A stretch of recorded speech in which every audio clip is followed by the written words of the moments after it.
Hi, Hive Thermostat acting up. I'm here from Boilers2Go with the quickest fixes. First, check the hub. Keep it 1 meter from your router to prevent signal drops. Seeing no RF? Power cycle the hub at the wall, wait 30 seconds and restart. Heating on but radiator's cold. It's likely a stuck valve pin, not the thermostat.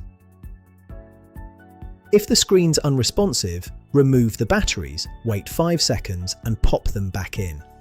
Boiler not firing? If the receiver light is red, you may need to repair the units. Wrong temperature? Ensure the unit isn't near drafts or lamps that trick the sensors. Schedules not running? Check your time zone and ensure your app is up to date. For deeper wiring faults, call us at Boilers2Go. We're here to help you stay warm. Found this helpful? Hit the subscribe button for more expert heating advice. Stay warm and efficient with Boilers2Go.